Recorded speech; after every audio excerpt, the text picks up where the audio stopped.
السلام عليكم ورحمة الله وبركاته. ازيكم يا حبايبي؟ عاملين ايه؟ خير. النهاردة بقى انا كنت في السوق، جبت 4 كيلو بسلة. جبتهم وحطيتهم كده في طبق وهفصصهم. ما شاء الله الحباية بتاعتها جميلة، وديت بسلة مسكرة. انا قبل ما اجيبها دقتها الاول لقيتها مسكرة.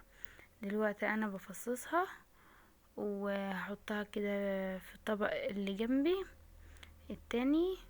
وجبت كمان 2 كيلو جزر معانا علشان نعملهم كمان عليهم ونقلبهم فيهم ونحطهم في اكياس. انا عما بجيب البسلة علشان اخزنها لرمضان او تقعد عندي بالسنة، ما بحطش فيها جزر، بحط دي لوحده ودي لوحده. امال بقى كلها بس 20 يوم على رمضان. كل عام وانتم بخير. بعدين كمان يا حبايب قلبي ديت هقلبها فيها وكده. حبايب قلبي المشتركش في قناتي، قناة ام ايمان، ممكن يشترك ويفعل الجرس، فضلا ليس امرا. ودلوقتي انا بفصصها وبحطها في الطبق كده.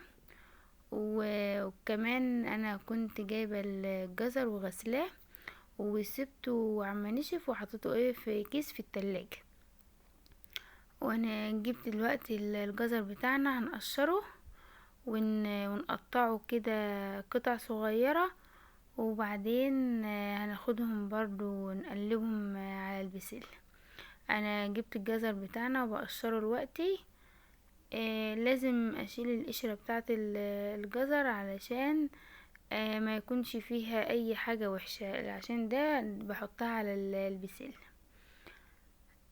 انا هخلص دلوقتي كل كمية الجزر اللي معانا اللي انا هاخدهم بس للبسلة. انا خدت البسلة غسلتها وحطيتها دلوقتي في مصفى عشان تصفى. والجزر بتاعنا بقطعها قطع صغيرة علشان احطها على البسلة بتاعتنا. انا وغير ما كده انا كمان وانا بطبخ البسلة بجيب حباية بطاطس وبحطها عليها.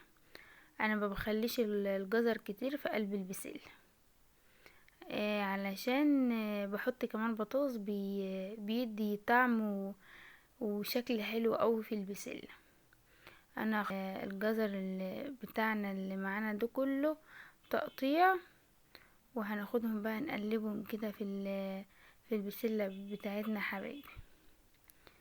خلصهم وارجع لكم تاني. انا دلوقتي كده قطعتها قطع صغيرة، وهجيب الطبق بتاعنا غسلته وجبته وهفضي بقى البسلة فيها من تحت والجزر بتاعنا كمان، وهقلبهم كده حلوين واحطهم بقى في الاكياس بتاعتنا. كل طبخة كده على قد الطبخة بتاعتنا اللي احنا هنعملها.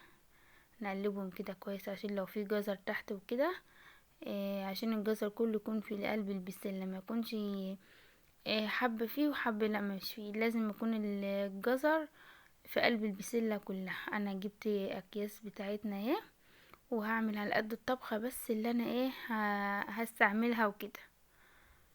حبايب قلبي اللي مشرفيني من خارج مصر ومن جوه مصر، ما نحرمش من تعليقاتكم الجميلة اللي مشرفاني دايما.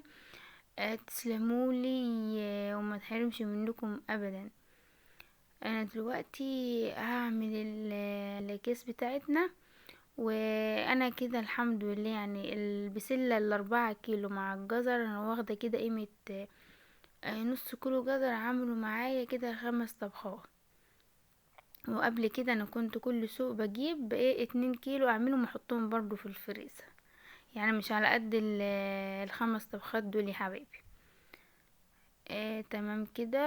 انا هعبيهم كلهم كده. قربت ان احنا نخلص تعبية البسلة بتاعتنا. وهجيب بقى طبق واحطهم فيه حبايب قلبي علشان اسيبهم 5 وبعدين احطهم بقى كده في الفريزر بتاعنا.